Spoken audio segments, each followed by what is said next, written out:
about us traveling or No. anything? Okay. No, we're already late. We got to start this. There's a podcast called Between Two Slabs. They consume mass media. It seems so sad. It's the great curator and Merlin. They can't grow pubes, so they gotta wear a merkin. They got no money, so I guess they gotta share. Just two nerds wishing they could grow body hair. Comics, cards, and toys, nothing that would interest you. It's the podcast that nobody listens to. Oh, all right, rise and shine, curator army. It is Merleworld Cards, and Dan, the great curator, and we are not at the curator studios, or he is actually, but I'm not. I'm back in my place in LA before we set out for our travels to Dallas, Austin, and Atlanta for the rest of January. So everyone who's in the show, please thank you for your patience, and let's get the show on this road, Dan. Yeah, we're gonna try it out. I think we got some pretty good feedback last time. I even though we didn't have like a technical failure, like we did last time, a catastrophic technical failure like we did the first couple times. But I still was not super satisfied with the sound quality because there is a little bit of an echo. And I think that has to do with how we position our mics. So we're still working on that. But the feedback was pretty good because, we were talking about this earlier today. We had like 2.5 times more downloads than we usually do last week. So some people must have liked it. I don't know. What do you guys think? Let's hope so. Well, you know what? I talked about our issue with one of my closest friends. I don't think you met him. His name's Jeremy. And he used to work for CBS. Now he is solely Les Moonves and Julie Chen's personal AV guy who installs all their AV, so all their TV, their audio, everything. He also has to set up stuff for CBS as well. I told him our issue, and he said he might, next time I come down there, he might join me to help figure it out. So fingers crossed. We're going to have a real... If he can't solve it, I don't know what to tell you because this guy is a professional and my close friend. Like I said, Les Moonves, right? He used to be with CBS. I don't know if he's still with CBS. Julie Chen, of course. No, so, what do you mean, of course? Do I know a girl named Julie Chen? Of course. You think that's my cousin or something? No, it's not even the same nationality, man. Please. No, I have no idea who those people are. Oh my God, why is your face as pink as my shirt? Because I was laughing, the blood. Are you drinking again? Face, so I told him. Excited, my face fills with blood. I told him my angst, and I was like, I told him everything we were doing, the issues we were having, and he's like, well, let's when you get back from our your jobs, shooting all this content where we're going, and which we'll discuss later.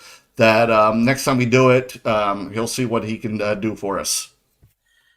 Okay, so we'll try it out, but feedback is good. We're just trying to do new stuff for you guys to kind of keep you entertained. Do the whole what did it call? What's that expression? Pony and dance. What's that expression? Pony and show pony and show for you guys. Keep you guys entertained. But anyways, we got some interesting topics tonight. No real like big hobby news or gossip to talk about, but there's no first year drama. No, but there is something that I have been noticing this, and I don't know, maybe it's just me. Okay, and I think this is going to be a really interesting discussion tonight. To see what other people's perspectives are. But I have been noticing a couple trends in the hobby, unrelated, okay, that I'd like to kind of give my thoughts on and just kind of tell you what I'm seeing and how it's affecting me, and my thoughts on the hobby. And maybe you can share with me your thoughts and tell me if you think the same, or people in the comment section can tell me what they think. But we're going to be talking about some interesting things. Mainly the two main topics are going to be is the hobby turning into a casino, basically? Okay, and I'm going to cite a couple specific things that I've seen lately to kind of make that argument. And then the other thing I'm going to want to talk about is Leaf trading cards. I showed you that Chuck Norris card last week, the 1-of-1 Chuck Norris Superfractor card, which was really interesting. And I got some good feedback on that. But there is something interesting happening with Leaf right now. And I don't know if it's because Really? well, into it. There's something interesting happening with them, but I want to kind of give my thoughts on the direction that I'm seeing them going, so we can talk about Leaf a little bit. Well, because I've always liked Leaf because I could buy a cheap pajama card of a Hall of Famer or something for a very low price and have it autographed and numbered, or celebrity cards. And I felt like they were really booming during the celebrity craze right now that's going on. Okay, so we'll talk about that. We'll get some, Okay. I've got some opinions about that, so we will get into that. But before we do that, anything on your mind, any news that you want to talk about? We don't have a sponsor, guys, so we're not going to be talking. We're sponsorless right now. This time, but we can tell you about our plan going for next week. Next week is going to be super busy for us. You want to talk about that? Yeah, well, we're going to have one more Tuesday before we set air to Dallas. Austin, you're taking me to Austin, the only Texas town I've never been to is Austin. Of all places, I feel like that would have been the first place I've gone to. So I can't wait to see your place in Austin. And then the curator and I are going to fly over Austin, over Texas, and land in Atlanta for a Culture Collision and to see what is Jeff Wilson's place, the sports card investor. Is it Sports Cards Investor HQ? What's it called again? It's called Cards HQ. Cards HQ. So and that's going to be like the official or soft opening, correct? Yes, and it's interesting because I totally thought it was a different business model than what I just learned. I just learned that it's going to be like the whole concept of that shop is that it's like a 24/7 virtual card shop. Like they're going to be breaking 24/7 stuff like that. 24/7. That's what I just recently learned. I thought it was just going to be a regular brick and mortar shop, but I don't think that's the main intention of that store. I think he's trying to do some type of 24/7 virtual shop or something like that. So that's going to be very interesting to see how that layout is constructed. And I'd love to kind of pick his brain if he can find some time for us, trying to pick his brain a little bit on his motivation for doing this. So that's going to be very, very interesting. We got some really kind of unique ideas to do for the content when we're going out there. We're going to be, hopefully we can confirm this, but hopefully we can sit down with the mastermind of Culture Collision, Prism God Raphael. That's right. That's his hometown city. Well, that's not his hometown, but that's his city where that's his home now. Yes. Yeah. So hopefully we can sit down with him, share a meal, and kind of talk to him a little bit, and see if he's going to be super stressed out or if all the work is done and he's just going to be cruising that weekend. If he's able to hang out with us, I mean, he said he would, but if he's able to and be suave about it, then man, I bow down to this guy. He is a Prism God. Yeah, that he's able to do all this stuff because I'd be stressed out, man. Personally, that would be fun. If we have time, we're going to be going to the. Man, why is this? It's Joe's Sports Card Shop or whatever, isn't it? It's called Baseball Card Shop. Baseball Card Shop, yes, but no, Joe owns it. It's something else. I just can't. I can't. The name always. I always want to call it the Baseball Card Exchange, but that's there went that interview. The Baseball Card Guy or something like that. We probably should know the name. We probably should know the name of the shop. I hope he's not watching. That's sorry. He's like F these guys. Okay. But anyways, so we're gonna go try to check out his shop, and then we might be doing some fun scavenger hunt, guys. It's not confirmed yet, but I've been playing around with the idea of possibly doing a scavenger hunt for our viewers in the city of Atlanta. Maybe we might be planting some interesting prizes somewhere in the city. So we're stay tuned for that because I'm working on that idea. Let's keep it within city limits because Atlanta's like LA. It's spread out. If I can get confirmation on this, then that might be something we do. So big plans for Atlanta in a couple weeks. But let's not forget, we are going to the Dallas Card Show next week. We're actually set up too. Yes, we are vendors at the Dallas Card Show like we've been for the last 2 years or so. The hotel is sold out, so the show must be good, right? We'll see. Did you book your hotel for Dallas yet? I'm going to stay in the same hotel as you. Oh, okay. So I'm glad you found it because there wasn't many left either at the Hilton Courtyard. Yes. So we're going to be going there, making content as we usually do, but I have convinced Merlin to stay a few days afterwards, like I usually do in Dallas, and we're. And he's been trying to get me to do this for a year now.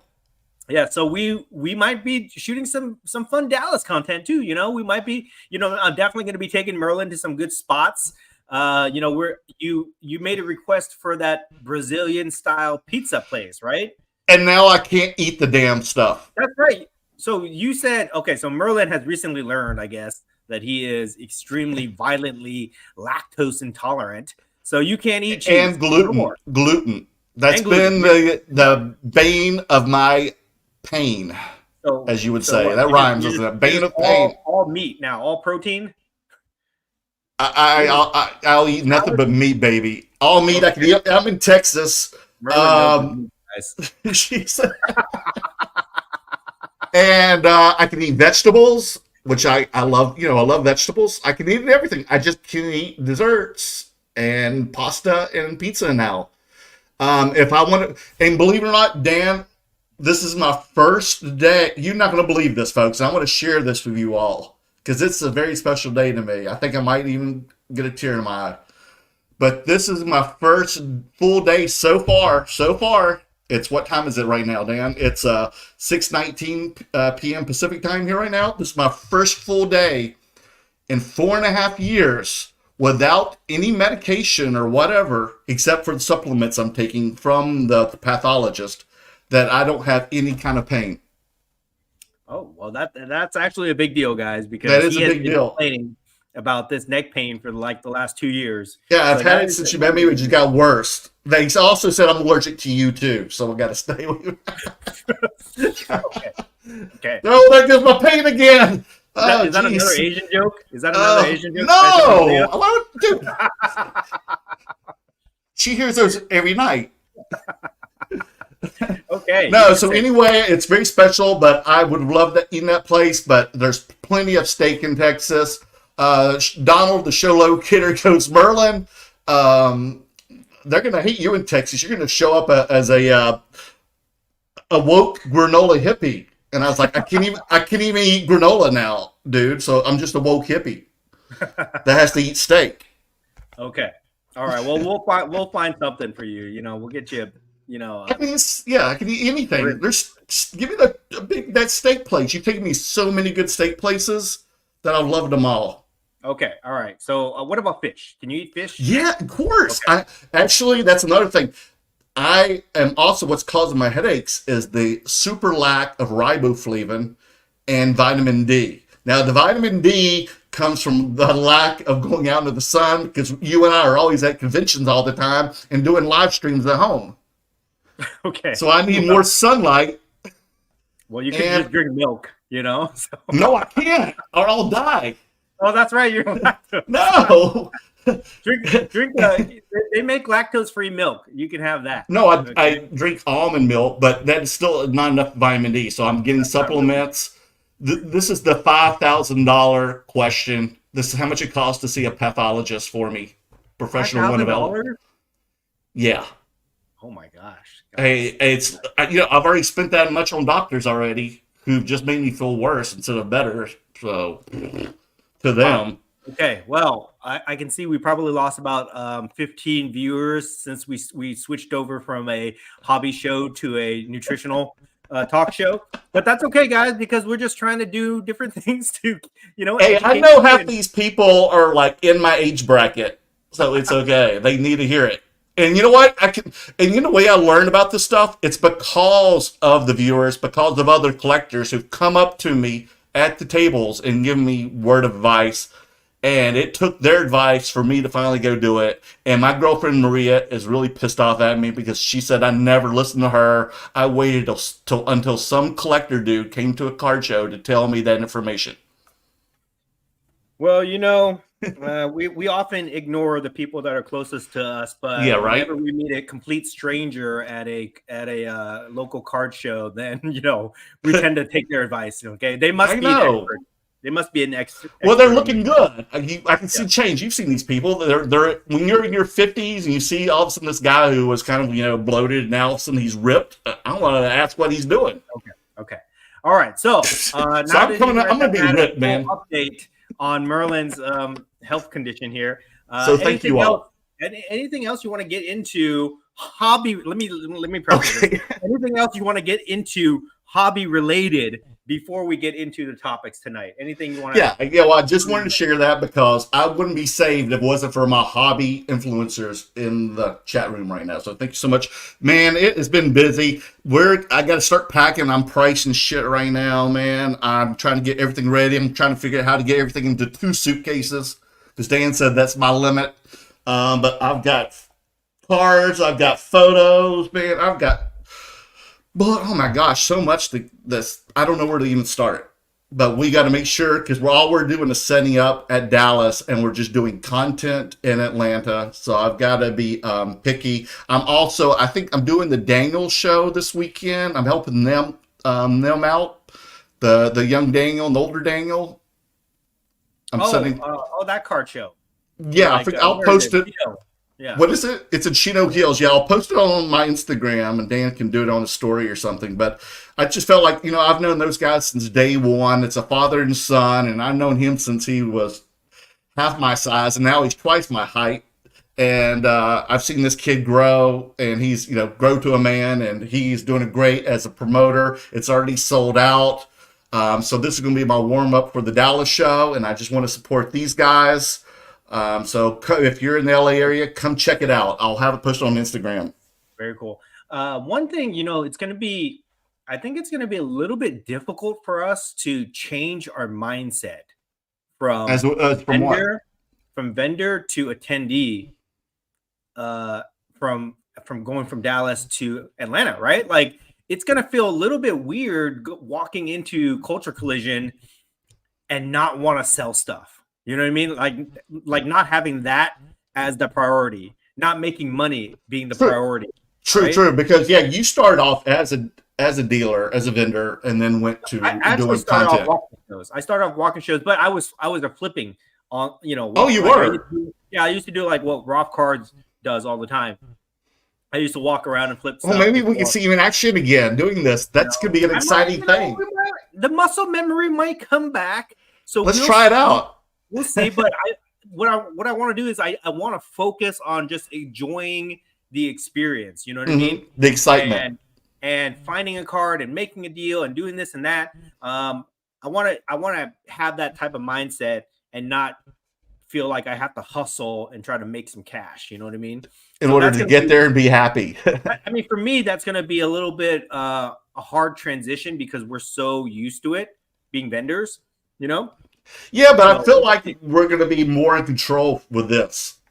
I hope so. And we're going to be out meeting people not only at Culture Collision, but at the other card stores in Atlanta area. Plus, going to eat food when we want to, or going to go other places. If we want to see something else, we can do it when we want to at our own expense. You know what will be encouraging for me, because you're going to be filming, right? And you're gonna eventually take all this stuff back, cut it up, and make a video for YouTube. But yes, we're going to make enough for social media. We're going to make we're going to work on a pilot together. I will be doing my thing where I'll be posting on Instagram. So and likewise, we'll be posting real time, right? And we'll be able to see the feedback on the post. And if the feedback is great, like if they're getting a bunch of views, that's going to encourage me to continue to be on that path. You know what I mean? And have fun doing it. If they're not going to get a lot of views, then I might think to myself, oh, am I wasting my time? Should I go back and try to sell stuff at the show and things like that? So I think that will be the measuring, the way that we can measure our response when we go there and try these different things. Just do me one favor. When you're shooting stuff for the show, make sure you shoot in landscape, not portrait. Oh, that's going to be hard because I know it is. Portrait is, we have to do portrait for the Instagram, right? So I don't know. We'll figure it out. For other stuff I need. Yeah, I mean, I can still use portrait, but yeah, we're really talking this up. We've been planning this for a couple months now, so this is going to be our first go at it. So hopefully you guys enjoy that type of content.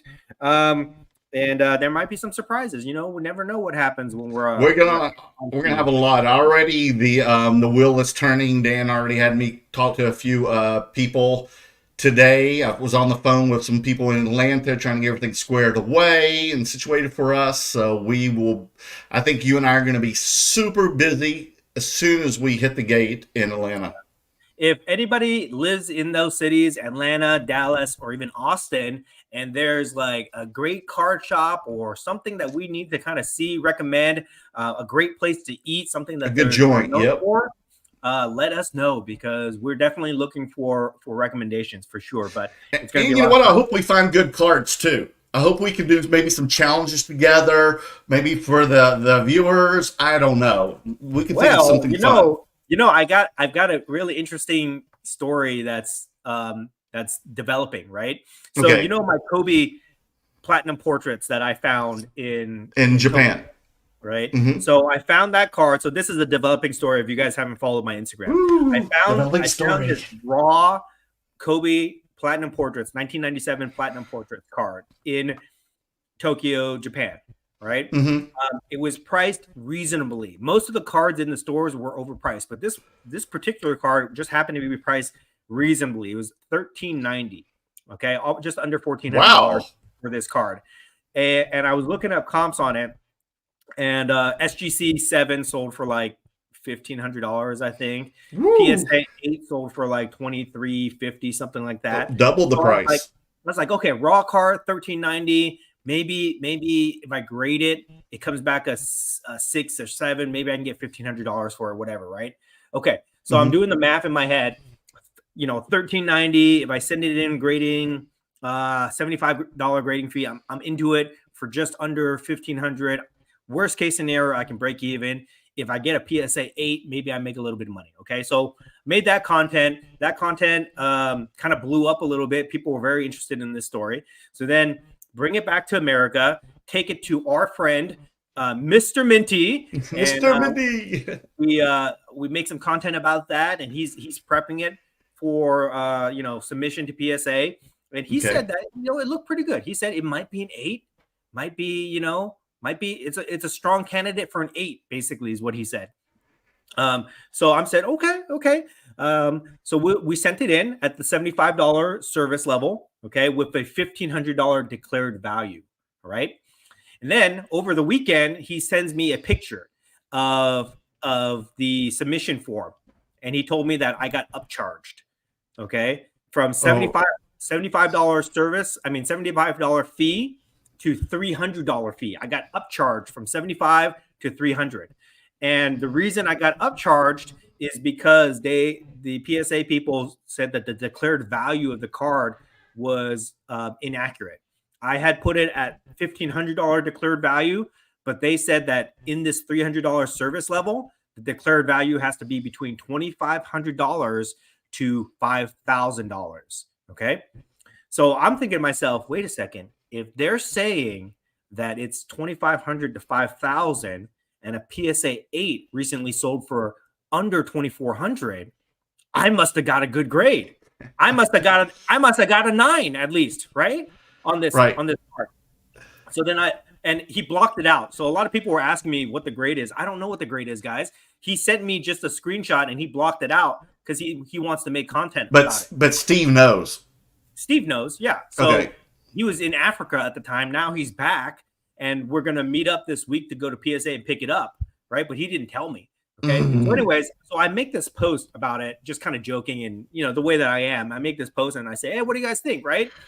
And the post blows up. The post blows up almost instantly, and not necessarily for the reason that you would think. Like I was thinking maybe people thought this whole story was interesting and they were following it and they were excited to hear the development. Right. But no, actually the post blew up because people were triggered that I got upcharged by PSA. And if you read the comments in the post, most of the comments are people just talking shit about PSA and angry and griping and complaining about upcharges and things like this. And I was like, whoa, what's going on here? And then what's really funny is that I made that post really early in the morning, like at 6:30, because I was doing a garage sale, right? And this is on Saturday, okay? 6:30 in the morning, Saturday, the post blows up. Within an hour, I got a call from a representative from PSA at 7:30 in the morning, all right? on a Saturday. They called me. They say, "Hey, Dan, this is a blah blah blah from PSA. I'm not going to give the details about it." And at first, I was like, "What? Oh, how'd they get my number? Right? This is weird." And I thought they were upset with me, right? I thought they were like upset that I made this post and everybody. They were going to call the IRS on you. Yeah. So they called me and they're like, we saw that post you make.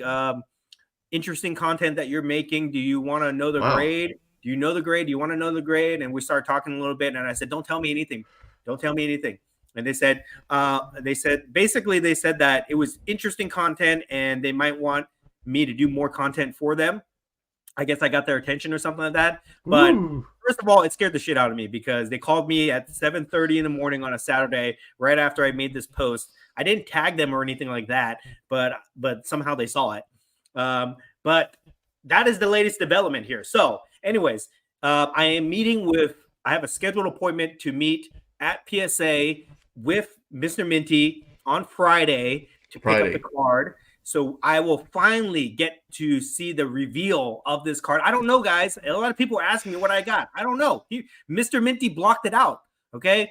Don't blame me. Blame Mr. Minty. He blocked it out. He's really milking this thing for all it's worth. Okay. So we're going to do this Friday reveal. And I can't wait. We're going to see if I get a 9. Now, there is a couple different ways to look at this scenario. Okay. Which is? Okay. So scenario number 1 is if they upcharged me and there is a recent comp on eBay, logically, I should get a PSA 9. Okay. Because the most recent PSA 8 sale is under the declared value for this service level. Right. So and how much was your service level one more time? Let us know. The upcharge is between $2,500 to $5,000 declared value for the upcharge. All right. So it's $300. Yes. Okay. And a PSA 8 sold for $2,350, something like that. So this is below that, right? So by logic, I should have a PSA 9. There's no way that I got a PSA 10. There's no way, unless there's a miracle, guys. But there's no way that there's a PSA 10, right? So looking at it that way, that's great. Then my card is valued anywhere between $2,500 to $5,000. I am, even with the upcharge, I am $1,700 into the card. So I'm making a little bit of money no matter what. Okay. Bare minimum, I'm making a little bit of money on that, which makes this whole thing a success. Okay. But, PSA does have this weird way of valuing cards. I know. I was going to say, that happened to me once. It was disappointing. It's not the same way that we value cards. So there is a possibility that it could be a PSA 8. Okay. Right. And if it's a PSA 8, I am held to the last comp, which is $2,350. So maybe at best I can get like 24, maybe 2,500 to the right person because it's a rare card. Okay. But I'm going to be held to that comp. Right. And if I'm held to that comp, they just upcharge me for no reason. Those bastards. And that's happened to me.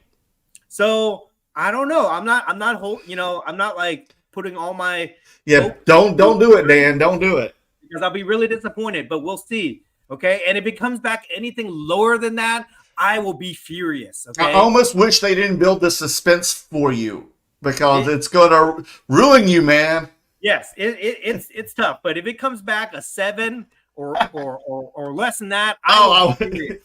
I wouldn't get 100 feet near you, man. They will have to call the police to get me out of that place. Okay? I know. I will make a scene. Oh, I don't want to be near you if that happens. Okay? Oh my goodness. But so that's what we have going on this week. Really fun, interesting story that's going on with that. So will you bring it to Dallas with you?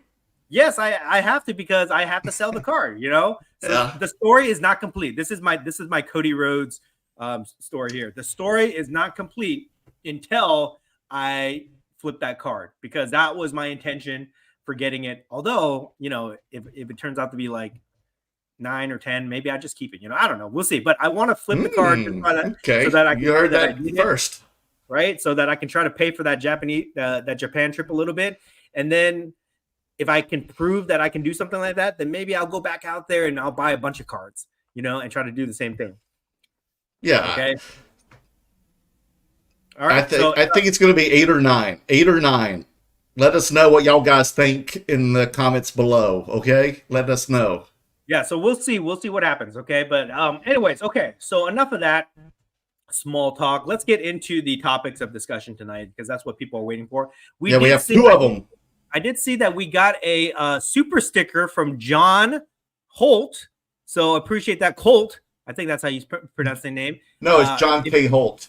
John K. Holt. Okay, yeah. John K. Holt. Let's see here. Let's highlight John because he gave us a super sticker. So we appreciate that. And that nice color, blue. Let's highlight his comments here.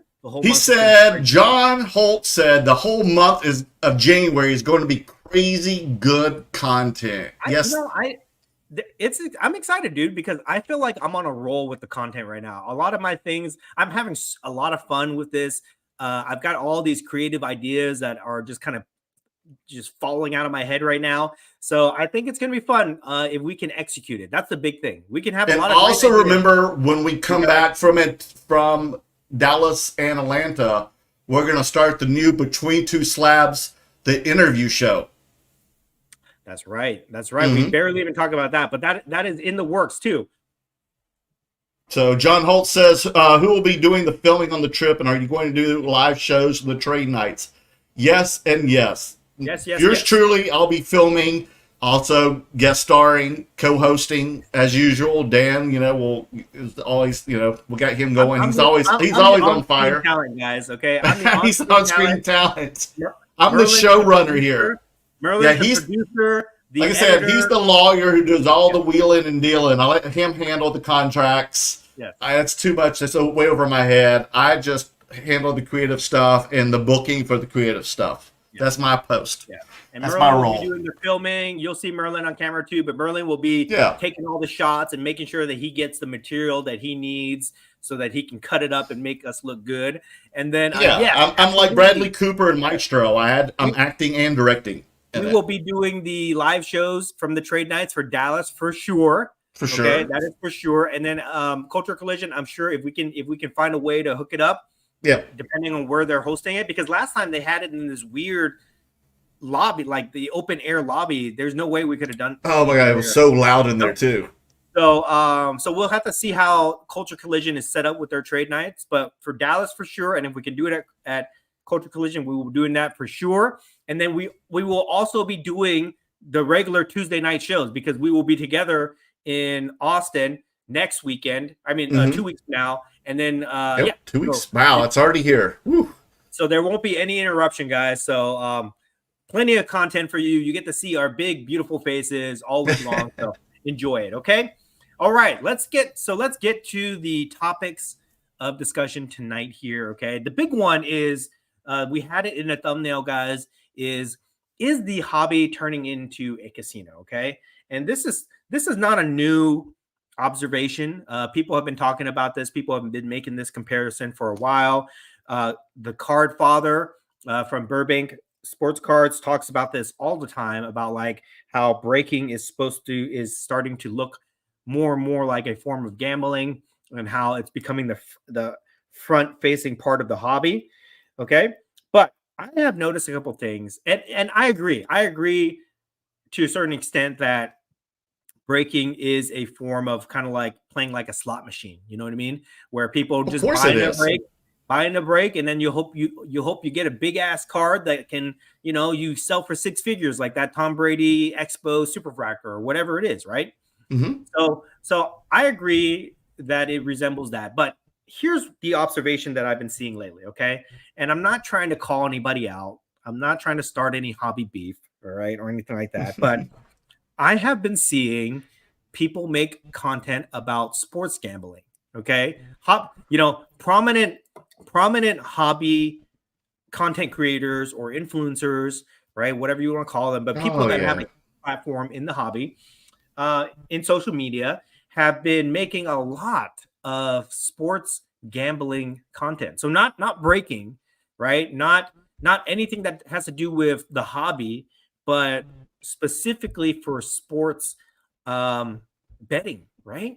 Mm-hmm. And I don't know. It just seems like it if that's what they do, because there are content creators that all they do is talk about gambling, right? There's a whole community of on social media that is dedicated to gambling, sports gambling, and it's a big thing, right? But when you get the crossover, that's when it gets a little bit in the gray area, because I just feel like for some people, like gambling, it can be a very destructive or bad habit, right? You can say that about collecting too, but gambling is more. I would say gambling is more serious.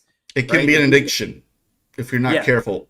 Yes. So if you have content that is solely focused on gambling and people know that, that's one thing. But when you do content and then you do like hobby content, and then you're mixing in gambling content, but you're starting to mix in more gambling content than you do hobby content, and you're starting to switch over, that's when it gets a little bit kind of like tricky to me, because a little bit concerning to me, because definitely it's bringing the hobby eyeballs and attention over into a new type of market. That's a kind of way of saying it. So that's a little bit concerning, because I just feel like that's dangerous. Okay, especially when a lot of people that consume that type of hobby content are kind of younger people, more easily influenced, impressionable. So it can get people in trouble, basically, because we've already seen situations like this where I'm gonna make like kind of a hobby comparison here. This is not necessarily gambling, but it's the same type of principle, right? When the hobby was strong, 2020, 2021, what popped up that took a lot of attention away from the hobby and switched people over? Okay, that a lot of people were talking about. Do you know, just from that little clue? In 2021? In 2021, 2022, what was the other thing that popped up that everybody was putting their money into, trying to make money? Soccer cards? No. Oh, no. NFTs. NFTs, right? Yes. NFTs. Okay. Remember the NBA one? That was like the one that blew up the most, right? Like that, right? It was this new thing that people were talking about, that they're going to make a lot of money on, and all these things, right? And it was very easy for the hobby community to shift focus from cards to NFTs, because it was a hot new thing and everybody was talking about it, blah, blah, blah, blah, blah, right? And there was a lot of integration too. There was a lot of integration between collecting cards and collecting NFTs and this and that, right? And we still see that today, okay? But, a lot of people lost their ass on NFTs, okay? Let's be real. I even met people in Los Angeles who were also like you, but they were also into art, but they also had the decision to either keep the NFT or the art. And if they bought the NFT, they would destroy the art. Yes. So, it was like, I'm not saying like gambling and NFTs are the same thing, because NFTs was more like a fad. It came really quick and then it disappeared just as quick. Gambling is obviously an entire industry. But the comparison that I'm trying to make here is that it's very easy if we start commingling gambling content with hobby content. It will be very easy for people to kind of want to dip their toes in there, into that game, into that pool, and start to try to place bets and things like that. And I think that that could be troublesome. That could be for me. I'm not a gambler. So, I'm not like anti-gambling. I know. I think a lot of people want that. I think people, they want that instant gratification. They want that instant profit, like right away. They don't have the patience for the long term. Yes. So, I've been seeing a lot of content like that. Okay. And, but one thing that kind of like got my attention over the weekend is that, and this, I will say this person's name because it's like, it's gone viral right now, but that one of those guys from Backyard Breaks, basically. Okay. He made a post about, he had like $55,000 cash that he made a bet on with the Jaguars to win the division, right? And he lost. He bet $55,000 to win like $36,000, something like that. ended up losing, made a whole post about it, and it went viral because everybody everybody was like rooting for him or celebrating his failure or whatever. Okay, which I don't care anything about that. But the point I want to make about this is, again, it's another like form of content that kind of like glamorizes the whole part of gambling, right? Like, this guy made this huge ass bet, pulled out all this cash, he lost, okay, but it's still getting a lot of attention and people are making fun of him, but it's starting to cross over into hobby content is what I'm saying. And he's a prominent person in the hobby. His company, Backyard Breaks, big business in the hobby, right? So again, it's like we're starting to see more of that. We're starting to see more of that crossover content, and for me, that's a little bit concerning, just because I just feel like that can get people to want to participate in that area. You know what I mean? Mm-hmm. I don't necessarily think is the greatest direction to be pointing people. But another thing that I thought was very interesting, or I thought was curious about that, right, is how the hell does this dude, who's like probably he looks like he's in his 20s, how the hell does this dude pull out $55,000 of cash, okay, put it on a bet and lose and be okay with it? Or I mean, I'm sure he's not okay with it, but to lose it, it just and not jump off a 40-story building. It doesn't make sense. People don't do that, right? People don't put down $55,000 bets on something like the Jaguars winning the division in cash, and it just doesn't add up to me. Okay, and there's a couple ways I want to look at this. Right? Yes, you can say that he runs Backyard Breaks, and they're like one of the biggest businesses and thriving businesses in the hobby, so he probably makes a lot of money, right? Right. Okay, but even then, even if this dude makes a lot of money, if that's his personal money, that's still a shit ton of money. $55,000. That's nothing to wipe your ass with. You know what I mean? That's like a salary for most people. So it just doesn't make sense that. Does he make that in a day? Yeah, it doesn't make sense that somebody would be willing to put on that much money on a bet like that, right? And then number two is like, how did he have that much cash? Like why? Like, how do you get all? Nobody carries around $55,000 in cash unless you're a drug dealer. Okay? Good Lord, man. I mean? That's like crazy, right? So then you think, okay, well, maybe he's got a really big business and his business makes money. But even then, as a business owner, you can't take your business profit and put it on a bet, right? That's not a good way to conduct your business, all right? Especially if you have business partners. So that doesn't make sense. So the whole thing to me just seems very, very peculiar. And I just hope that it doesn't glamorize sports betting too much. You know what I mean? And I hope, if anything, it becomes a lesson for people not to spend a year's salary or whatever. I mean, I guess for him, it's not a year's salary. They're always going to do it, man. For many people, it is a significant amount of money. And it just, this is just something I want to pay attention to. Okay. I'll get off my soapbox and I'll listen to your thoughts on this, but this is just something that I want to pay attention to, because if we start to see this more combined with the breaking aspect, combined with Fanatics marketing approach for Fanatics Live and things like this, I think it could take us down a path that is not necessarily in the best interest of the hobby in whole. What do you think? I mean, do people still invest in these NBA Top Shops? In NFTs?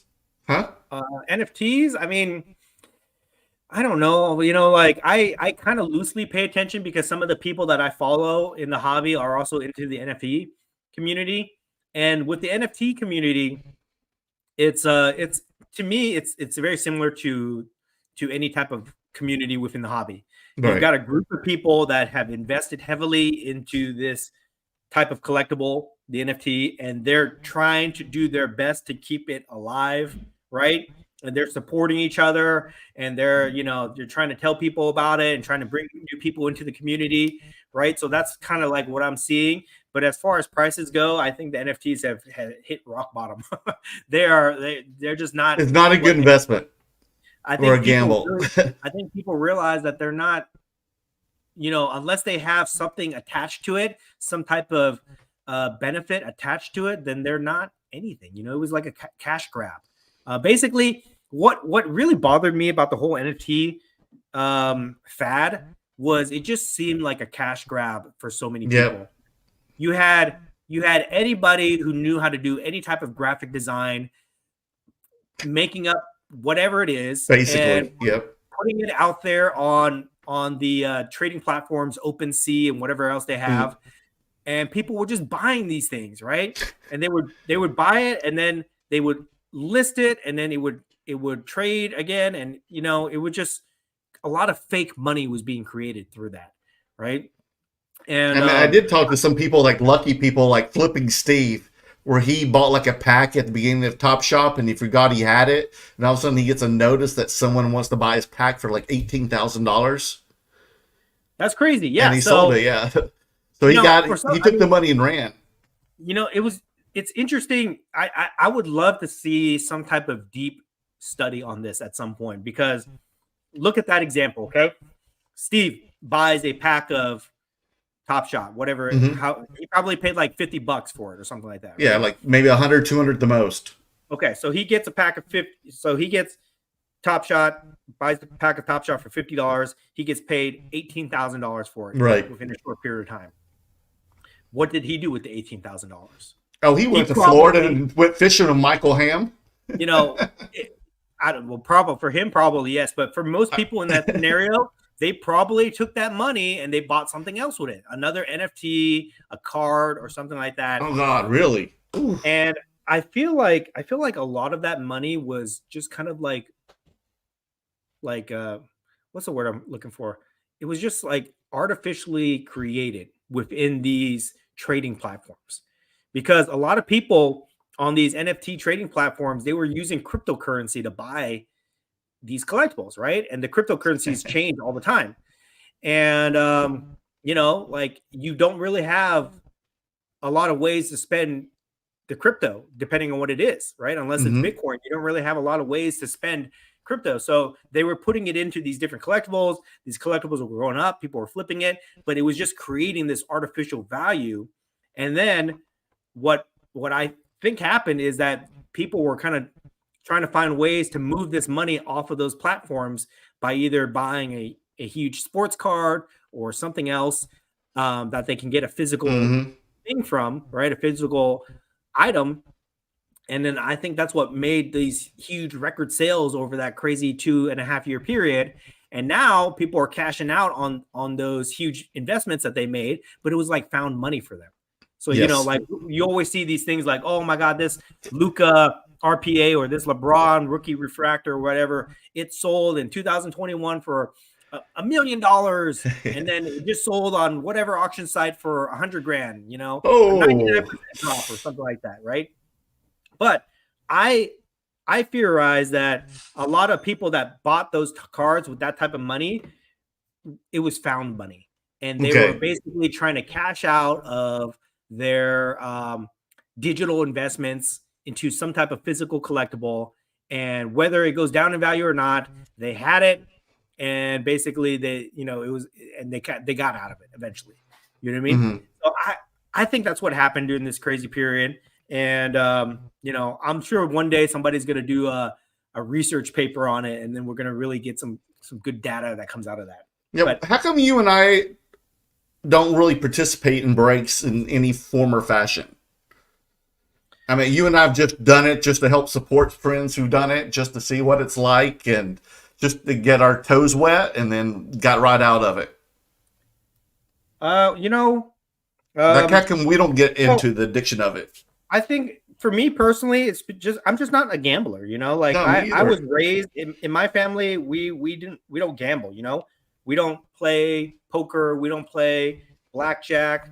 The farthest I could get in my family of allowing me to gamble was to play a slot machine. That was as far as I could go. Right. So that's like, you know, as much as I do, I'll play like a 25-cent slot machine or something like that.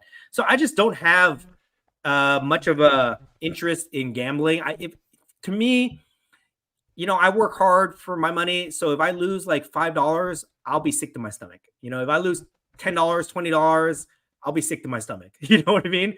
For that. So I'm just not one to buy into. I'm just not one to gamble. And because of that, the whole breaking concept doesn't really appeal to me. Yeah, same here. Unless I'm winning. But I've tried it maybe 4 or 5 times and that was it. Right. But I say this now, guys, but maybe What? like in the future, I'll just randomly buy into a break and I'll win like a 1 of 1 that I sell for $100, and then I'll change the focus of my content. That's actually happened to me, man. That's happened to me. Every time I've done it, I've had a good hand. I've won something really cool, like worth more than what I paid into it for. I've never been that lucky, but anyway. Oh, not really? Yeah, never. It's hard to believe. That's why I don't hardly do it, because I feel like those few times I've done it, it makes it special. I only bought into breaks 2 times when WWE Immaculate came out, and I spent $250 to try to get a Rhea Ripley something. Okay. And they didn't even see. This is how like naive I was about the whole concept. I bought into the break for Rhea Ripley, and I was so sure I would get at least a Rhea Ripley base card or something. But they didn't even pull anything out of the case. And so I didn't get any cards. I didn't get any cards. What set was this? Immaculate. Okay. And then how many cards are in like a box of Immaculate? Like 5 cards, I think. Oh, so it's very limited. Yeah, but it was a case. So I bought it in a case that had 5 boxes. So I don't know. I just thought I was gonna get something. I thought I'd get a base card. I didn't get anything. So to me, it's like, oh my God, I just wasted $250. And the entertainment value from it lasted about less than 10 minutes. Oh, and no. The dude just ripped through everything like less than 10 minutes. That big rings? Did you buy big rings? I could not believe it. So I told myself, you know what? I'm done. I'm never doing that again. I learned my lesson, right? But anyway, so that's why I don't do it. Oh my goodness. Yeah, I'm glad we don't. You're more of an investor guy, and everything you do is investing more than gambling. Even though investing is still in gambling, it's more of a long term than short term. Correct? Would you say that? I mean, you can make the argument that investing is a form of gambling too. You could say like, oh, if you're going to buy a share of the Apple stock, right? You're taking a chance that it could go up or down. Yeah, you are. But it's not. It's really, it's different. Okay, it's different. Of course, it is, because it's just different. We can have a whole debate about that, about like what the difference between gambling and speculating and all that kind of stuff. But breaking is definitely gambling for sure, guys. Breaking is gambling. But how about buying a card for investment's sake? That's more like, I would call that more like speculating, because you're hoping, because gambling is like something that happens in the moment. You know what I mean? Of course. Like you play a slot machine. Yeah, instant gratification, right? You put in $5, you pull the handle, you either win or you lose. Breaking, same thing. You buy into a break, you either win or you lose when it happens. But if you buy something and there's a chance that it could go up or down over a period of time, that's more like investing. That's more like speculating. Gotcha. Okay? More research and study, right? Anything you want to add before I do the summary on that one? No, I enjoyed this conversation. Yeah, so just summary. If you guys are joining us late, I just feel like we're seeing a lot more gambling, sports betting, gambling content within the hobby community and the hobby circles, and just something I think that we should just pay attention to, because if we start seeing more of that and it becomes normalized and glamorized, things like that, I definitely think that it's gonna change the whole aspect of the hobby. And I don't necessarily think that's a great idea. Okay. I mean, when I go onto my Instagram, sometimes my feeds get flooded with breakers videos and stuff. And I'm just like, because since I'm not in it, I can't really like enjoy those unless it's something weird. Right. Breaking is one thing, but when you start seeing these things, your feed start shifting more to like sports betting, I think that's going to be a big red flag. Well, we know some people who do both. I think they do the breaking, or they do the card investing, and they also do the gambling thing. Because I'm like, oh wow, these people are pretty versatile. They're all over the place in their profiles. Right. Like, wow, I guess they know it all, and they have a big following. Yeah. I mean, do you think breaking is going to get bigger in 24, or you do? I What's your think speculation? breaking. Okay, so I'm gonna make this is gonna be a hot take. Okay, Okay. since you asked the question, this is gonna be a hot take. But I think breaking is gonna. I think the powers that be and all the people involved are gonna push breaking literally to its breaking point. Okay. Oh wow! I think Breaking is going to go to its breaking point. it's gonna get to the point. It's gonna get where, like, it ruins everything. You know, it's gonna get to the point where it totally has to ruin and break the back of the hobby, and we have to rebuild everything. You know what I mean? It's like we're gonna get too greedy. We're gonna eat too much, and something bad is gonna happen. That's what I think is gonna happen. You know? Well, that's when I was in college. That's what happened during the junk wax era. Yeah. They just got too greedy making cards because it became so popular that it just got oversaturated. Yeah. And now everything was worth nothing anymore. The cards weren't worth anything. I think that whole industry is gonna, that segment of the hobby, the industry of breaking, I think it's gonna collapse. You know, I just don't see how it's sustainable the way they are. You know, maybe repacks saves that whole segment. And you've talked in prior shows. That's what a lot of the breakers are doing now. Are doing repacking. They're doing repacking, but I think that's just a band-aid for. Oh, really? For the real problems, because the real problem is they're just it's too often, dude. It's like they're making us spend money too often. You know what I mean? There's not enough people in the hobby. There's not enough people with that much disposable income to run that machine, that breaking machine, 24 hours a day, 7 days a week, 300 or 52 weeks a year. You know, it's not sustainable, especially. So you don't want us to get into repacks either? Should Between Two Slabs get repacks? We'll call it Between Two Repacks. I think what's going to happen is Merlin's going to end up repacking all those photos that he's been spending. Oh, shut up! Are you drinking? That's what it's going to happen. Okay. Oh, shut up.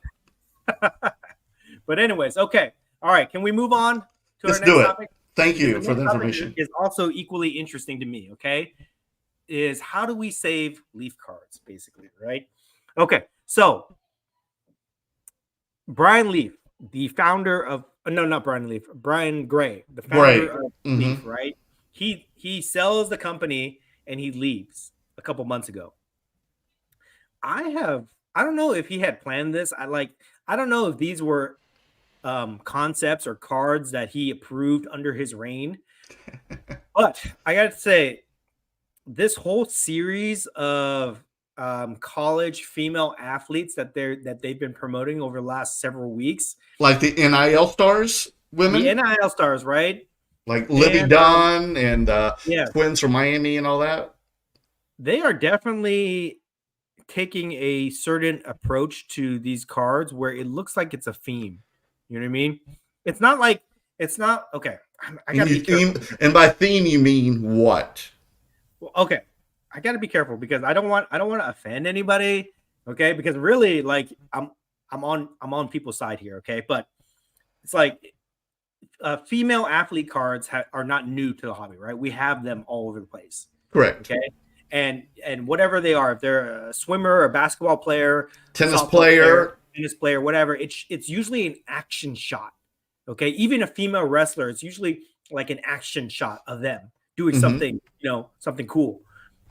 This whole series of, I guess, I don't know what you call it, NIL deals, okay, the college athletes, whatever it is, this whole series that they've been doing and they've been posting on their website, or on their Instagram page, all just kind of shows them in this very in sexy poses. Okay, I'm just gonna say it. They shows them in like these very provocative, sexy poses, which, believe me, I'm a fan of it. Okay, but if that's your whole series and they're all, basically showing these girls, turning around and showing their ass and stuff like that, if the whole series looks like that, then it looks like a theme. You know what I mean? It looks like like Downtown or Color Blast theme where everybody's doing the same type of thing, right? It's not individual action poses of whatever sport they play. And we've had like cards that have sexualized women many times before, right? Of course, right. but it's usually like maybe one individual card out of a set, like the WWE cards, right? All the female wrestlers, you'll have cards of them doing their wrestling moves, but sometimes you might have a card of them in, whatever. Well, especially during like the Attitude Era, the early 2000s with Trish Stratus so, and stuff, they were really sexy. So a little bit is okay, right? I've got no problem with that. A little bit is okay here and there, but when you have a whole series that looks like they were asked to pose the same way, and every couple days Leaf posts on their Instagram page, oh, we just signed this person, and they showed this card of that person looking like that, and then they start saying, like the last post I saw, they said that Leaf is changing the game again of trading cards, and they're promoting this like they're so proud. I don't know, dude. I think that it looks a little weird to me that they're pushing these cards out there like that. You know what I mean? Mm-hmm. And I wonder, and I just feel like they didn't do this stuff under Brian Gray. So I'm just wondering if they, when they sold the company, if they went in a different direction and they started to try to do these type of cards. Okay, that's one thing. Okay, that's just an example of my point that I'm trying to make here. The other example is they posted cards today of Steamboat Willie. I don't know if you saw that. Okay, Leaf did as well, just like Gas did. Leaf did these cards that they're dropping Steamboat Willie cards. Okay, and I guess it's because it's fair use now because of 100 years. I guess it's a limited pre-order, whatever it is. But these cards are terrible. Okay, these cards are terrible, and I have Leaf cards, so I'm not just like shitting on Leaf. Okay, I have Leaf cards. I got that Chuck Norris card, and I've got other cool Leaf cards that I have. But these Steamboat Willie cards are terrible. They look like they just one of them. There's like two cards that I saw. One of them they copy and pasted Steamboat Willie with the steering his boat onto Starry Night. Okay, the background of Starry Night. It makes no sense at all. I mean, like Van Gogh Starry Night? Yes. Okay. So would you rate the Leaf Steamboat Willies? Would you give it a Cleveland Steamer? I don't know what that is. Is that okay. like possession or something? What is that? Is that something that I don't know. I don't know what that is. Okay, but it's terrible. It means it's crap. It's crap. Okay. It's crap. And then the other one. The other one that they did was just a superfractor background, all gold, superfractor vinyl background with Mickey on it. That's it. And it's kind of like the Chuck Norris one you have? No, all gold. Just think of like the Kurosawa. Okay. But they literally just copy and pasted it on there, right? And it just looks so lazy, right? And they're doing a limited edition drop, I think, with it. And okay. And here it is. Here's the problem with that. It's, me, like Brian Gray, I follow him on X. And like a week ago, he posted on X that, oh, too bad none of these card companies were able to take advantage of the Mickey Mouse or the Steamboat Willie, public domain, opportunity. He posted that like a week ago, right? Okay. Then Leaf probably sees that, probably comes up with something really quick, and then they throw it out there, and it just seems lazy to me, dude. It just seems like a lazy cash grab. So I'm looking at this, series of NIL cards that they're making where it just looks like, it looks like a clear, trying to be very provocative. Then I look at these drops that they're doing with Steamboat Willie, and they did this with Taylor Swift too. When Taylor Swift was, very popular with the Travis Kelce storyline, they did a limited edition drop where they basically cut out the Taylor Swift albums that she signed and they put it into a weak ass card, like a shadow box card, and they did a drop on it, So anyways, it's just lazy design on their part, which is a big criticism about Leaf cards, that they look like crap. When you take the logo away from the player, you got to overcompensate with design.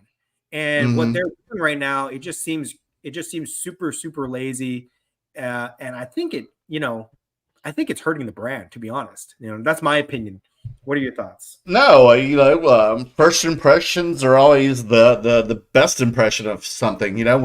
When someone walks in the door, when you have that interview, if it doesn't go well or something, that's what people are gonna perceive you as. And that's why it's always vital before, like, say you and I are going to make a show together or something. We want to make it the best before we pitch it or show it to anybody. We want, you want the best content you can have, the best image, everything. Because you just don't want to go at half-ass because people are always going to perceive you now as being half-ass. Do you agree? Like just in regular life. Right. People are that way. Yeah. It's not only are you getting a half-ass product, but in the hobby, we are very cynical of everything, right? So when we see what looks to be a clear cash grab, then it's a big turnoff for a lot of people. And I'll give you a parallel of example of this. Okay, so I used to collect Funko Pops a lot. Yes, you did. In the Funko Pop community, right? There was always discussions whenever Funko would release a pop, and then they would release a variant of that pop. Usually, they would do like a color variant. Right. Okay. And they got into this habit where they were doing like exclusive color variant drops. Where, for example, if you had like a Batman Funko Pop, then they would release an all blue one or an all red one. And gotcha. They would do all these different colorways, and they would drop these, and they would call them exclusive drops, limited edition drops, just to get people to buy these things. And it got to the point hype. it got to the point where the community of collectors was like fed up with these things because they're just saying like, oh my God, this is just another cash grab. They want to, us to pay extra money for a stupid colorway. Yeah, it basically has come routine now. Yes.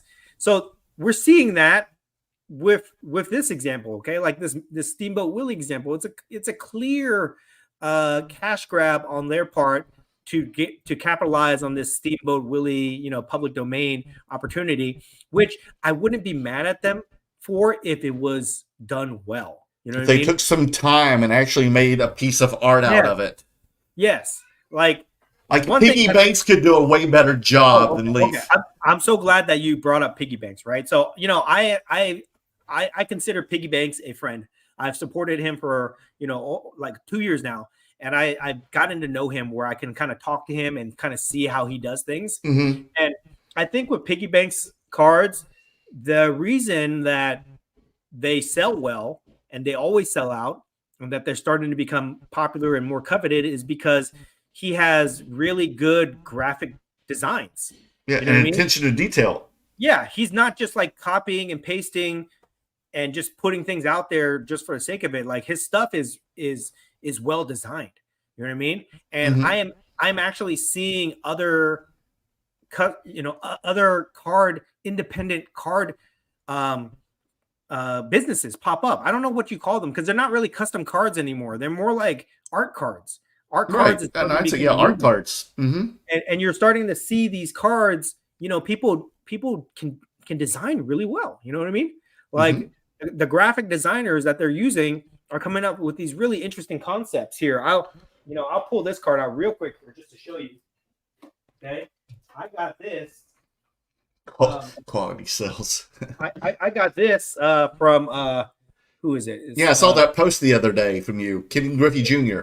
Yeah, Kids at Heart. This is a Ken Griffey Jr. minimalistic design card. I think it's super cool, and it's done well. It's designed well and stuff like that. That's a custom one, or it's not one of those tops? Looks like one of those tops cards. Yeah, it looks good, right?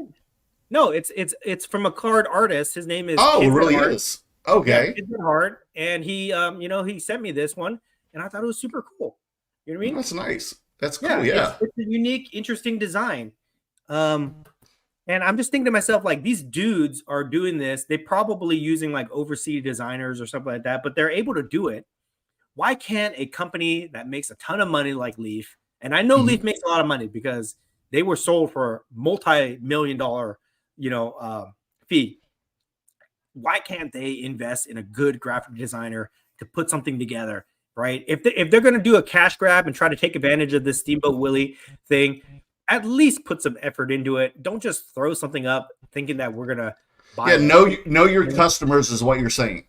Yes. And, I think that unfortunately the way that the hobby is, we will buy anything, right? I'm sure it's already sold out. If they posted it today, I'm sure somebody bought it thinking that they can flip it or whatever.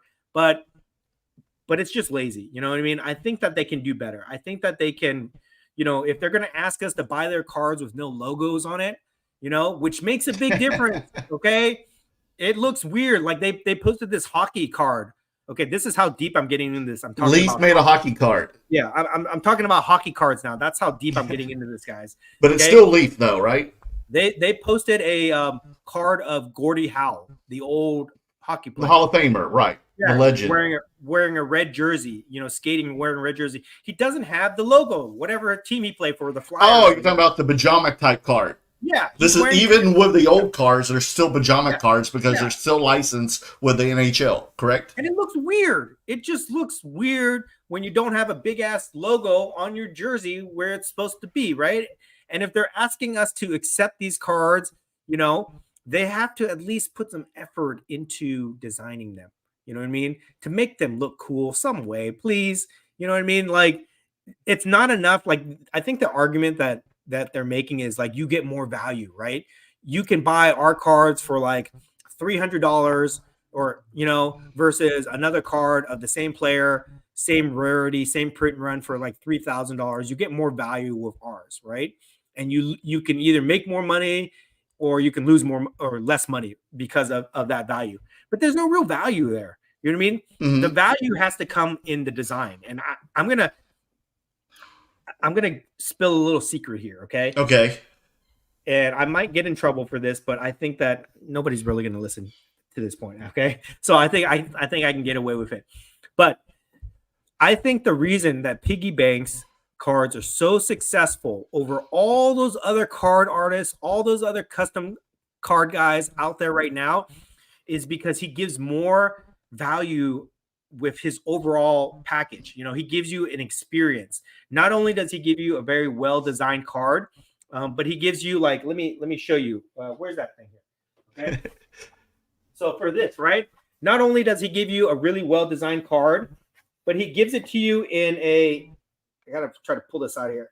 He gives it to you in the thick acrylic display case, like Phantom cards, you know, or the Phantom display case. He gives you everything about it looks high class. It's premium, right? Mm-hmm. Gives you this. He gives you the premium box. He gives you the certificate of authenticity. He gives you white gloves. He gives you. He doesn't hand it to you in a paper bag. Is it other types of you know, like he gives you these coins. I don't know if you know this, right? But he does these things now where he has these collectible coins. They're like challenge coins. Oh wow! He throws in there, right? He'll do keychains. He'll do other stuff like that. But he gives you a lot. Like, wow, what a good idea! What a concept! Gives you a lot of value from it. Whereas other people, right? Like, you know, other people like Topps, right? For example, they'll just send you the card as is. Okay, or like Leaf, you know, they just expect us to value the card itself and nothing else, and it just looks cheap. You know what I mean? Well, I was going to say that I think Leaf or Brian Gray had this concept of like being, do you know who Roger Corman is? Like the Roger Corman of cards collecting. Roger Corman was the low budget filmmaker who made all those low budget, you know, horror movies and sci-fis that you would see at drive-ins and stuff. You know, they've made millions and millions of remakes of the stuff, but he was, you know, the super low budget, and a lot of people got, a lot of famous directors, actors, even Jack Nicholson got their start with Roger Corman. But you know, he was a frugal guy, right? When you spend like you got pennies on the dollar, man, from this guy. But he was known for just, you know, producing a lot of stuff and giving a lot of people their first time. So maybe, you know, Leaf is the Roger Corman of the card collecting world. I mean, I can't give them that pass because they've been around for a while, you know. It's like someone said in the chat room, it's not about quantity, it's about quality for them, I guess. Yeah, they got to put more effort in, and you know, I don't know if this has anything to do with Brian Gray selling the company and they're under new management and their leadership team is just putting this stuff out, but it's noticeably like lower quality than what. So you think it's even gotten worse since Brian Gray left? I mean, I don't know the whole inner workings of how that played out, but I mean, it correlates to when he made his announcement that he retired and sold the company. Okay. To all the social media posts and all the releases that they're doing now, right? Mm-hmm. Like the only reason, okay, that Leaf is, in my mind, that Leaf is where they are in the pecking order right now. The only reason is because they had the Pop Century I cards agree. that were I so agree. popular. The Pop Century series really put those type of cards, celebrity autographs, on the map for sure, and they did a great job with that, right? But like what the kind of stuff that they're putting out right now, And that's aside what I'm from a saying. couple And reiterate, I feel like also having the NIL stars, especially the women, should help them in their ventures as well. I give them credit for signing non mainstream personalities, athletes, celebrities. I give them credit for that, but the way that they're presenting it just sucks to me. They should make it better. You got these people, like, if you have it, flaunt it and flaunt it well. Yeah, and I'm not pro-feminist, women's activist or anything like that. I just don't want to see. No, I understand. I just don't want to see a whole series of exploiting women, of these female athletes. I don't want to see their ass like that, right? Okay. Yeah, but have you gone to their Instagram profiles? I know you've looked at them because I have too. I'm a married man, and boy, it gets a little sweaty in my room. It gets sweaty. But what I think, like, at least make it a variant. Okay, just give me. I don't even know what sports these clothes on, play. Clothes off. I don't even know what sports these girls play. Because it doesn't show. You know what I mean? Show me gotcha. An action shot of them doing something. So if Olivia Dunn is on a photo, you want to see her, at least see some gymnastics. Dude, she's like 5 feet tall. Okay, so she's a gymnast. Gymnastic. Okay, show me her on the balance beam or something like that, right? And then if you want to show those other cards, make that a variant. Make that the superfractor. I would be all over those cards. If those were if those were the one of one superfractors, and that was only one variation of that, okay, great. I agree. Right? I agree. Yeah, make the tasty one a chase card. Okay, I'm not going to call it the tasty one, but you get my point, right? And maybe I'm speaking out of turn. If I'm speaking out of turn and they actually have a whole series of these cards of them in athletic poses, okay, then I apologize. But the way that they're marketing these cards, it seems that way to me. Okay, so I definitely think that they should kind of slow down. I think whoever's running their social media needs to read the room a little bit, you know, and take a different approach so that we take them more seriously. And then whoever approved that Mickey Mouse design, that person needs to be reassigned. Okay, don't fire them. Just reassign them on the team somewhere else and put in somebody with a little bit better creative judgment if they're going to do things like that. You know what I mean? Well, also they need to tell the project manager that too to make it better. Yeah. So, anyways, that's my rant on Leaf cards, just because that's the kind of stuff that I've been seeing lately on my social media. Anything you want to add to that? No. I mean, I've already been chiming in enough. I mean, I do agree with you, and I wish they did put some more effort into it because they've got a good chance right now. The world is their oyster. I mean, people are digging the Pop Century stuff. People are into non-sport, pop culture. Now's your time. So shine, improve, upgrade your content, upgrade your cards. Yeah. And, I think that they've become too complacent. All these card companies, they're so complacent with like how they can just produce cards and we'll buy it and they'll sell out and whatever. Right. But I'm telling you, complacency in a creative industry where you have to constantly come up with new products to get people's attention, complacency will come back and bite you in the ass. That's what happened to Panini. That's why they lost all their licenses, and that's why they're in the position they are right now. And I think I think Leaf is heading down that way too. Unless they do something different. I just I am available for consultations. I call myself a hobby consultant. So if anybody from Leaf, even though I just spent the last half hour trashing the company, if you guys want to contact me for creative consultations, I would be happy to do that for. Yes, we will be in Dallas next week. Yes. So for some power lunches. Yeah, Leaf is based in Dallas. Yep. So And I'll tell you right now, this is the last They thing I'll say share about the this. building with BGS. That's why Okay. a lot of their promo stuff are encapsulated in BGS cases. So I'll tell you this. This is the last thing I'll say about this topic, but I think with the 2024 is going to be the rise of the card artist. You're going to see a lot of people I agree. produce their own cards, okay? And I've kind of like teased that I might do something myself. You know, I'm not saying I will, but there could be a scenario in the future where I come out with I start producing cards myself, right? So 2024 is going to be the year that you see a lot of independent manufacturers come out, card artists start to gain steam and attention. And I think it's going to take dollars away from these companies. Okay. But do you also think that it'll also make sketch cards more popular as well and a good investment? Yes. I think sketch cards are sneaky, and they're gonna be the right ones, the really good ones by the right artists. Of course. I think they're gonna be very coveted at some point in the future, as well as other things. Because okay, my God, why'd you have to make it? Okay, we're gonna go on another rant here, guys. I know we're gonna get to the comments. I think the comments aren't posting to my side, Merlin, because it just says that I can't post a lot of comments, so I'm not seeing too much. So I think we have post time. Comments to some destinations. What's our destination? Yeah. This is the destination. So, Okay. so like, and then like Instagram is a different destination. So YouTube, stream. Yeah, and unfortunately, they cut us off after an hour. Yeah. So, anyways, what were you saying? What was the last thing you said? I lost my train of thought. Oh my God! What were we talking? Oh my God! I said, oh God, I forgot too. I lost my train of thought. You lost mine. Oh my goodness! I'm old. What's your excuse? Forgot. You got me. Yeah. Okay. I guess, guys, what were we talking about? Because I got you started. Oh, sketch cards. We're talking about what do you think about sketch cards in 2024? Okay. Got it. Okay. So here we go, guys.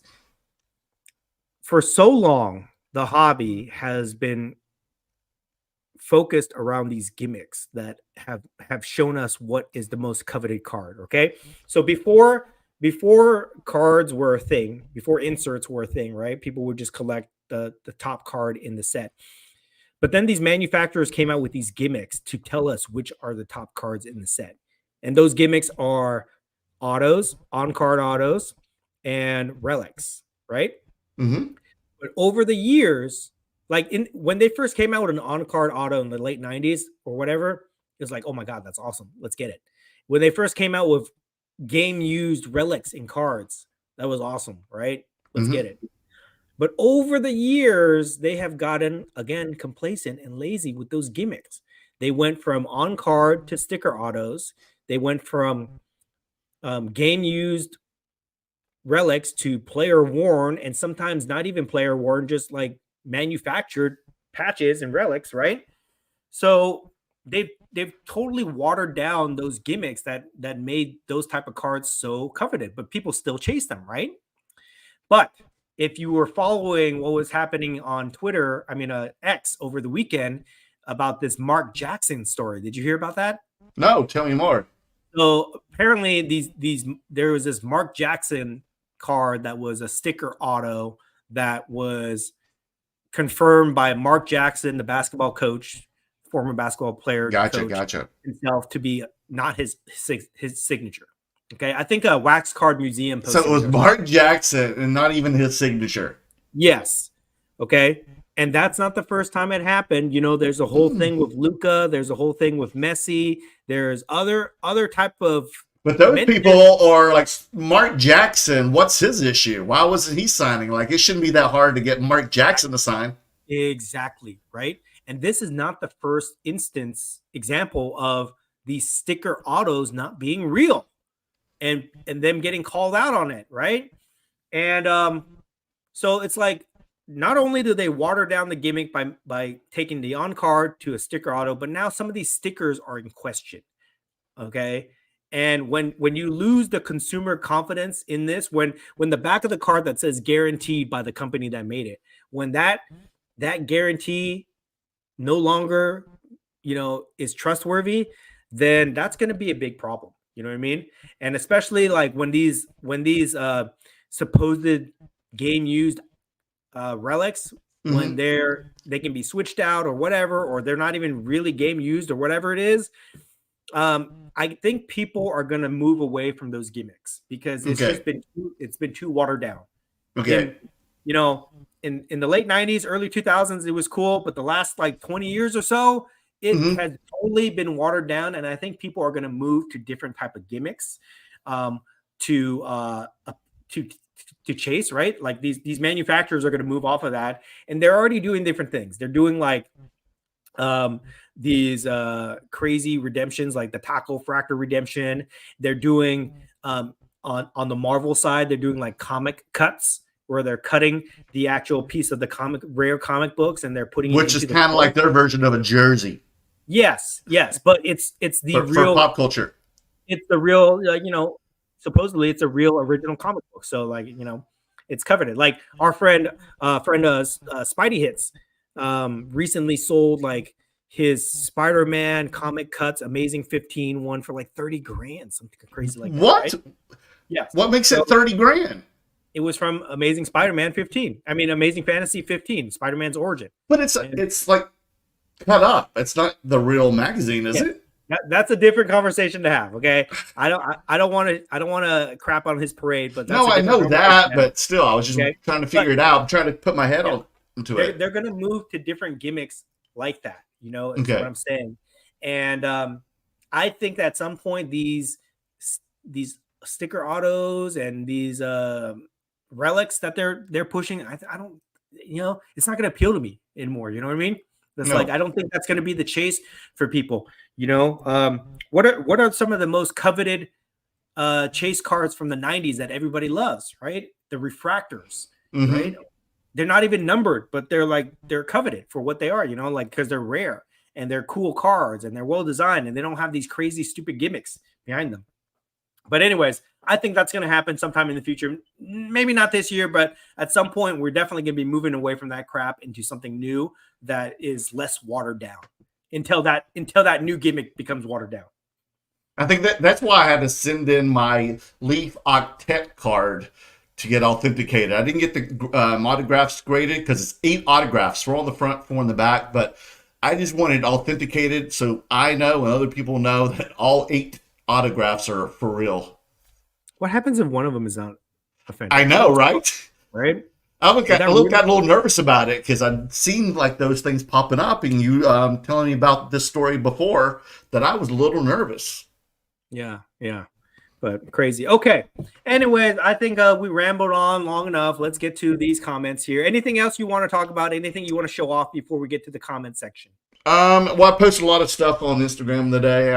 Like I said, I'm feeling good, so I've been posting more and more. So I'm going to get back to my old self. So look on Instagram. Dan, I was like going through some of my cartons that I had in the basement below, or the storm room, or whatever the hell you call it, because I was trying to see if what's in there. I've left it in there for like 3 years in the basement because I've lived here now for almost 3 years. And dude, lo and behold, I didn't even forgot I own this. I want to show this to you. So this is kind of like my mail day for everyone. It's like a photo on the back, but when you turn it around, look at that. Lamar Jackson? Autograph. Oh, nice. Okay. Rookie. I didn't forgot I had this. This was in a container down in the basement. So like, I know, because I was looking for other things in there. I found all kinds of cool like wrestling cards. I found like these GWC sets, like these ones like spring break sets are pretty cool. But dude, I was super excited about that. And then like I showed you, you saw my Godzilla medallions I got from Godzilla -1. That's cool. From the movie. I knew you'd appreciate that. And then have you seen Poor Things? Have you seen that movie? Did you see Godzilla even yet? I have not. No. You will love it. You will love it when it comes on streaming, because I know you probably won't go to the theater, but if it comes on streaming, you got to watch it. Sit down with a bucket of popcorn. Also, Poor Things, Emma Stone just won the Golden Globe for that movie.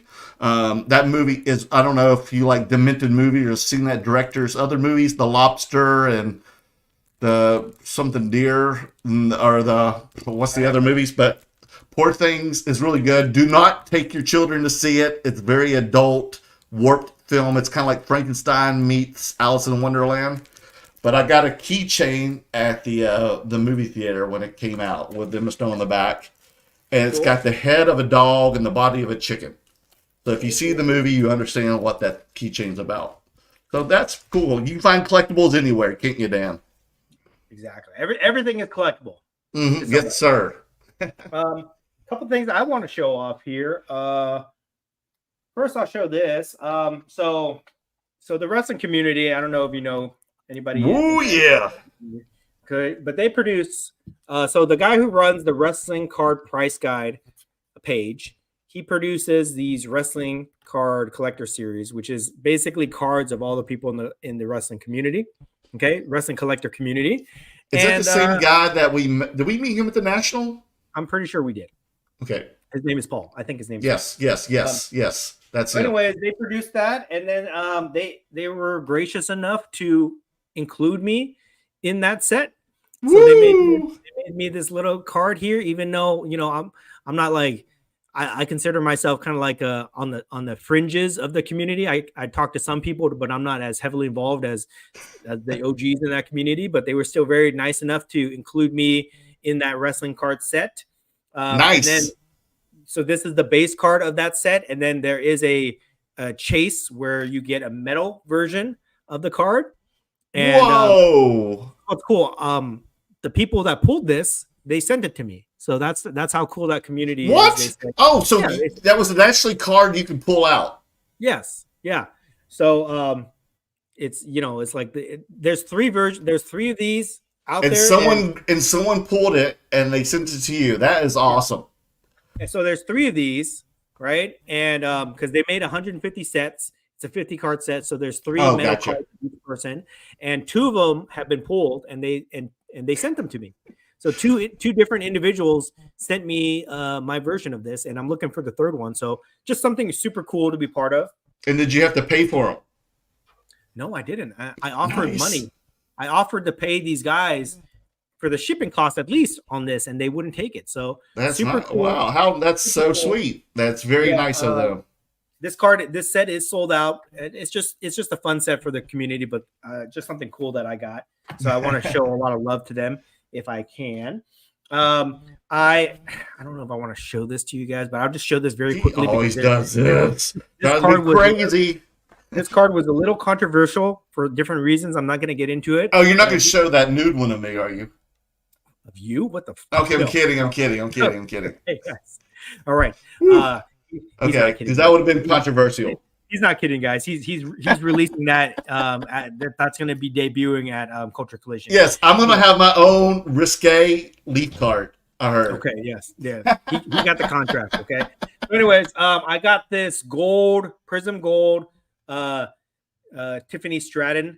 I mean, you look just like her, Dan. I'm gonna turn around and man, I think eating no carbs has gotten to your brain, Merlin, because you're just not making any sense about anything. Okay.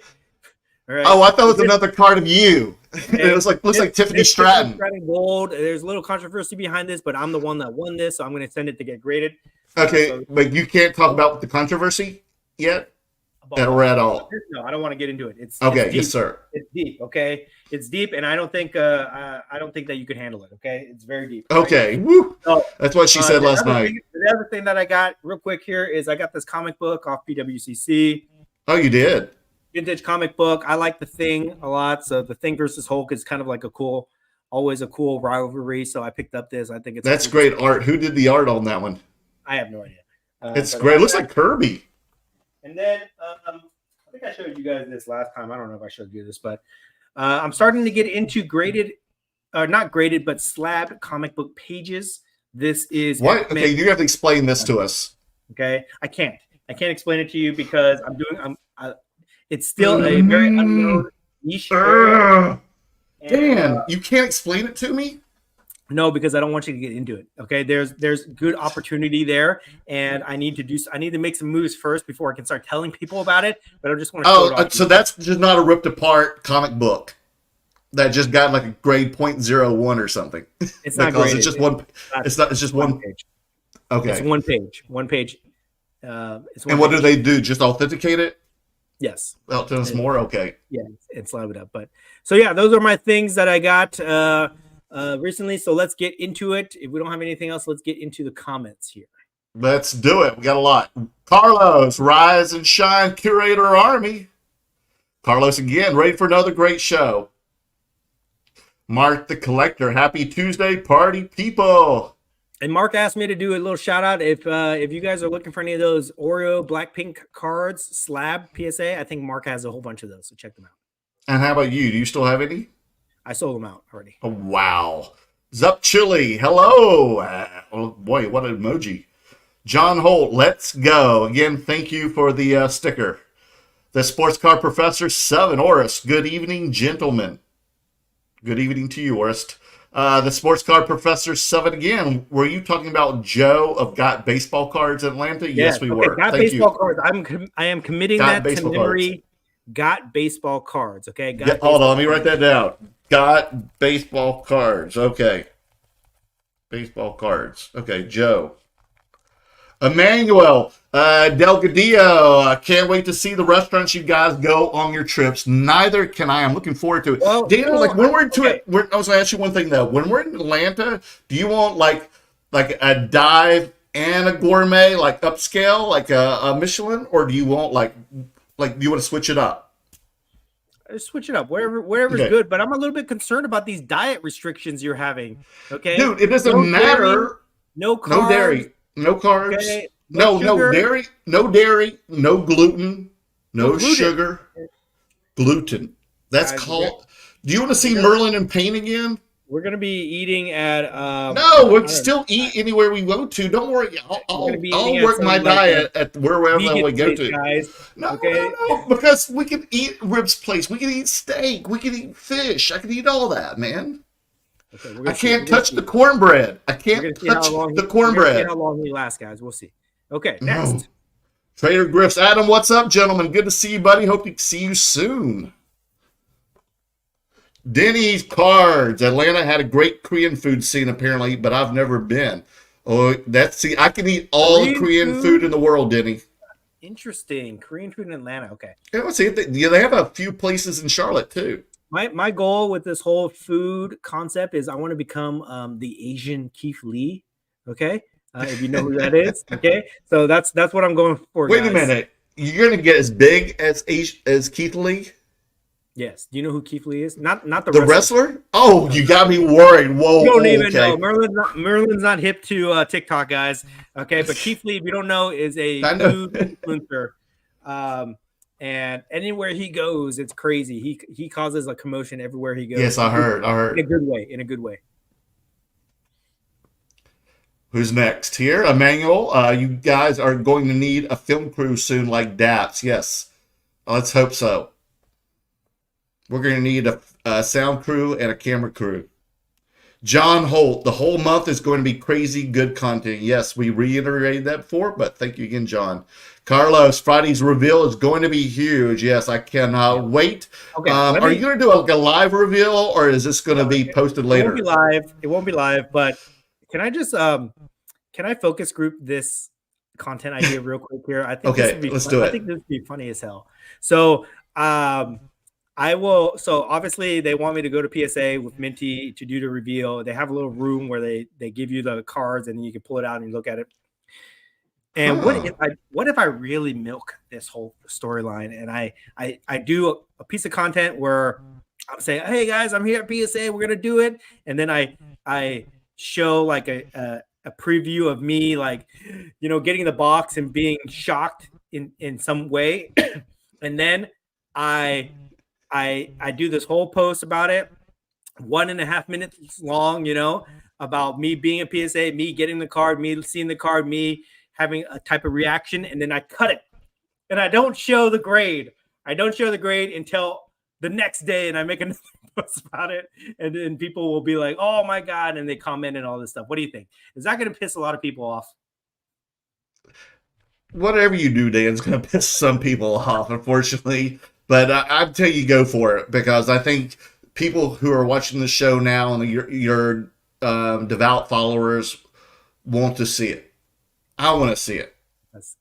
So we'll see. Maybe I'll play around with it. Maybe I'll do a little. But you know, I want to tell you though, like this thing happened to me too, and I got upcharged, and I looked to see what the last grades were. This was a 2017 rookie. I don't know if you remember this, Patrick Mahomes stained glass that I had purchased in San Francisco.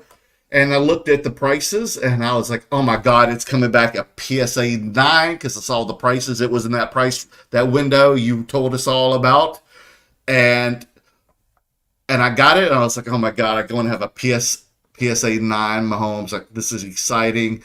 It came out a PSA 8, and guess what?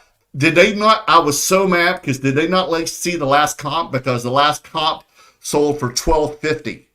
That's below whatever the window, right? Below 1,500, correct? Mm-hmm. So I'm like, what the F, dude? Well, that's what I'm saying, because you can never really What the count. F? You can never totally depend on whoever's researching this, right?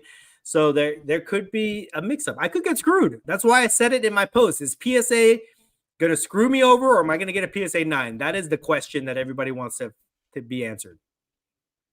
But I will say, after the Super Bowl last year, I was able to sell that Mahomes for just little under $5,000. So I held on to it. Sports Card Professor 7, PSA 9 is my thought on that. Kobe Bryant will be the Kobe Platinum Portrait Card grade. I hope so. Let's hope you're right, Worst. ACA collects Billy Can Knife Good Steak Spots. Yeah, this is the Billy. Is Billy Can in Dallas? I think so, because they mentioned that before too. So have you been to Billy Can? No, obviously not. So we need to go there then if we're in Texas. Danny Card said gambling has been around since civilization, though. Yes, we know, but we're just talking about primarily in the card collectible hobby. Right. World. We're talking about transitioning over, or like merging with the hobby, because that's what it seems like. That's what it seems like they're trying to do. They're trying to get us to go over to that community and start gambling on shit. I don't know about that. I mean, you and I even hardly ever open boxes when we're at shows. Rarely do we ever. 562 Slabs. Anyone going to the Collectors Expo this weekend at the Pomona Fairgrounds? Dan, are you one? That's where you get those like wrestler or X-rated stars autographs. I think the Kisses cards come from. Probably not, but I'm probably gonna have a garage sale again this weekend. Oh, did that go well? We never even talked about that. No, I had garage from card shows to garage sales. So I had a garage sale. I wanted to get rid of some stuff, from the house, and I did all right. I made like $350. Being there, oh hell yeah! First dinner in Dallas is on you, Dan. Yeah. I managed to sell like almost like 200 of my dollar box cards. You actually had cards out there too. Yeah, just my dollar box cards. I put them out there. Really? And people were going through them. So I'm thinking to myself, wait a second. Okay, I can do this from my house. I'm not paying for any table fees. Super easy to just put the stuff out there. I might make this a thing, I might turn the backyard card show into a thing, and just put it. Now, did you have any of your premium cards out there in display cases? They're all like dollar cards. And okay, you only had cheap card stuff out there. Yeah, and there are cards that I couldn't sell at shows. I've been bringing these cards around, and like my Transformers cards. My Transformer cards don't really do crazy well at the card shows, but some lady came in there and she bought all my Transformers cards. It's crazy. So I might do another backyard card show this weekend and just put out my cards and see if I can sell more of them. We'll see. Backyard card shows. Wow. I might even, this is like backyard wrestling, but now card shows. I was thinking about doing a one-man card show. I was thinking about okay, can I make a fun little content gimmick idea out of this? Can I get like 10 of those shoe boxes and put them out there and just see if people come by and they look through them and they buy stuff, you know? Mhm. I don't know. Like, I think it'd be a fun kind of concept to have, but I'm kind of toying around with that idea. David Farley. Hi, guys. What's up, David? How you doing, man? Thanks for tuning in.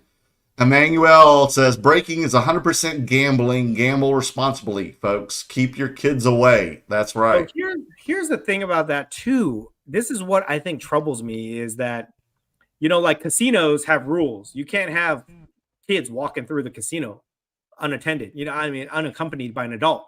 And Right. the kids are not allowed to sit at the blackjack table, right? Or sit at slot machines or whatever. They can just walk through. That's it. But, you know, in the hobby space, there's a lot of kids in the hobby space, a lot of young And kids right. It is probably not regulated, is it? that follow the people that are making this content, right? So Mhm. they're watching it and they're looking at it like it's a glamorized activity. I don't know. I just think it's bad influence, you know? That's why I don't think That is it's a good definitely idea to true work with our card space. porn right there. Card porn. Is this Jesus? Culture Shock Jesse. Collectibles? Jesse, yes. Hey, guys, what's up? Y'all going to Dallas? Yes, Jesse, we will see you there. Are you still going to be in the front lobby? Adrian, CV Sports Cards. Merlin is going to do repacking at the Abbey. You know, you were there this week for your birthday. Happy birthday, Adrian. So did you enjoy the Abbey? I heard you did. Renee, What's the Abbey? it's a hot spot. Well, man, predominantly, but man, there's a lot of hot chicks there. So don't laugh about it. Adrian, you know, if you've ever been, I know Adrian's gone because why would he talk about it? If you go, you can play your cards right, man. You find the hottest women there in the world, and the gay boys will pimp you out, dude. I learned that. Merlin does live in West Hollywood, right? So Abby's fun, man. I have no qualms about it. Renee, I don't like the gambling aspect of the card collecting hobby and preferably should be its own category or join sports betting. Yeah, I agree with you, Renee. Thank you for that post. yes. I definitely agree. Dun, dun, dun, dun. Let's And see. like you said, the repacking, the breaking is just all different forms of gambling. Alex, if you run a breaking business and consider breaking the same as gambling, what kind of image are you portraying to your kids? Well, you have a child, Dan, so what do you think? I mean, I wouldn't do it, but you know, a lot of these people that are running this business don't have kids, and I don't think they're thinking about that at all. But I have friends whose parents were like porn directors. Is that okay? I don't know. How did your friends turn out? Oh, fine. Yeah, Normal. fine. I mean, they're my friends, so they can tell you. You may not think that's kind of wacky. They're friends of mine. No, they graduated from UCLA and good schools, so I guess pretty good, right? Renee, plus I think the $50,000 guy that you were talking about, right? Is that the guy you said put the money on the Jacksonville Jaguars to win the division? Yeah. He thinks this guy is a scammer or a person looking to fool people into getting rich schemes, I guess, or to get more viewers on TikTok or whatever, right? Yeah, you know, I want to be careful with that because I don't think that those guys backyard breaks, I don't think that they're necessarily scammers. I just think that they run a business that took advantage of an opportunity in the space and they became really big through it, you know? Right. That's what is acceptable in our space right now. A lot of people, they're not the only people that do it, you know what I mean? So it's just the nature of the game. I guess you could say that's just the way that the hobby is. But which again, I don't have a problem because I don't participate in breaks. You know what I mean? Mm-hmm. And I don't participate in gambling, so I don't have a problem with them doing that stuff. But when they just kind of like, it just seems like they're pushing it in our faces. You know what I mean? It seems like that type of content is everywhere, and it's not as easy to not just follow that guy. You know, it's not so simple as like I don't follow those guys, so I'm not going to see that content because that content is being shared with everyone else. It's being shared and talked about, and so you're seeing it and reviewed by other content creators as well. Yeah, come up multiple times, and you know it's going viral basically. So you know that's what I think. That's what the real issue is the reach of that type of content. And Muslix, graphic design is just as important as scarcity in collecting, I think. Oh, good to know, Muslix. Thank you for your insight. CV Sports Cards, Adrian again. Wasn't Leaf caught putting fake signatures on cards? Well, yeah, I think we just talked that. I thought we've talked about that before, and that's why I told you I was kind of worried. Didn't we talk about this in like one episode or two episodes before this episode? I don't remember, but there was an instance where there's some news we heard about that.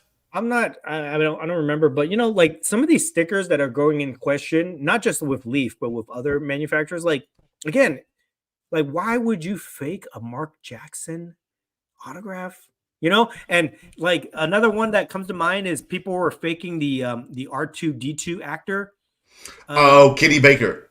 Yeah, whatever. Like, and they said they knew by the B, the way the B was made at the end. Who the F cares about these people enough to fake their autographs? It seems like it would be more trouble to fake the autograph than to actually get the autograph from the person. I agree with you, man. I don't know, dude. Like, if you want to fake a LeBron James, okay, I can get it. Michael Jordan, you're gonna fake, or Tom Brady, whatever. But like, or Kobe or whoever. You Mark Jackson, come on, or Carrie Fisher, more than you would Kenny Baker.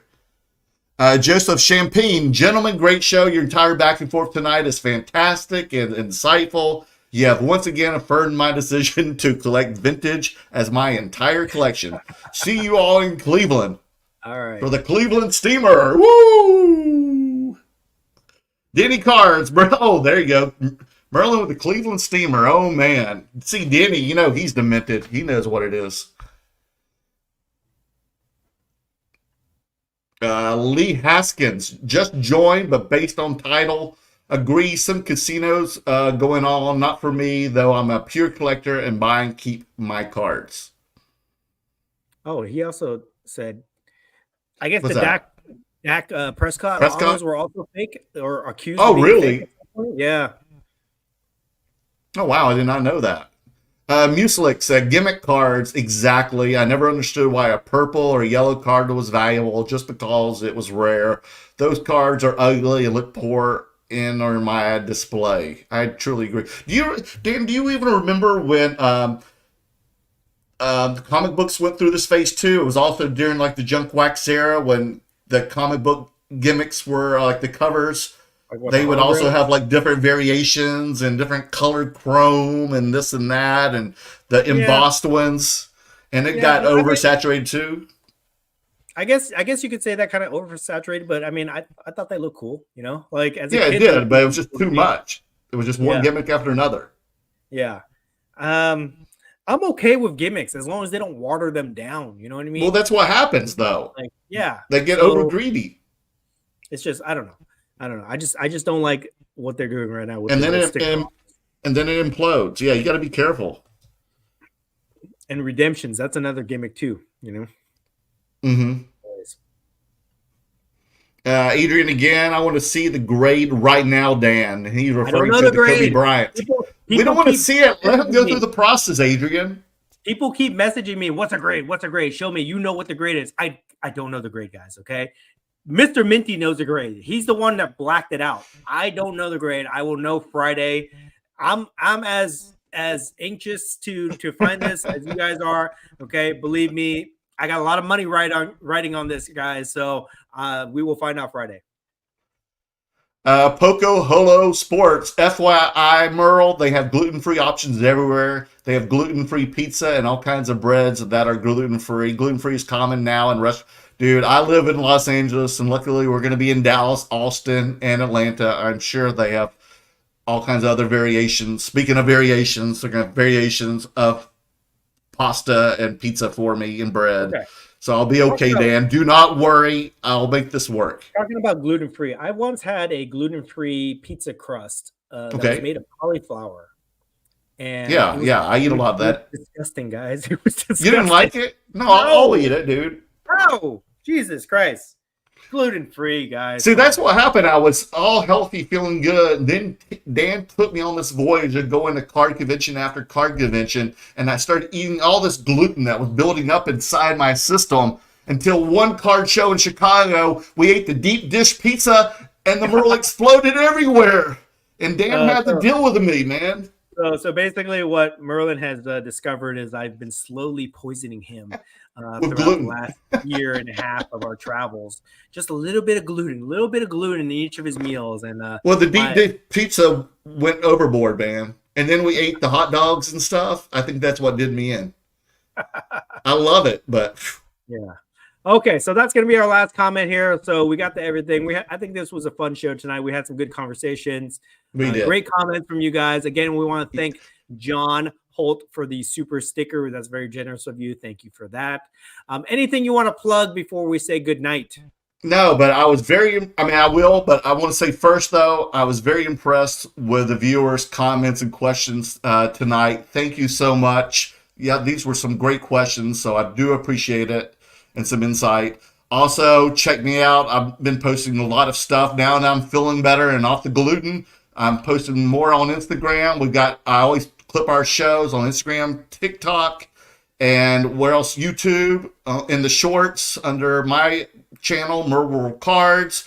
I've got some reveals from PSA coming up the next few days. And I've also, before I head out with the curator to Dallas and Atlanta, I'm going to make a video of photos that do get rejected. Not all photos are authentic. What photos are those? You're going to be surprised. I've already spent $600, I think, on fake photos.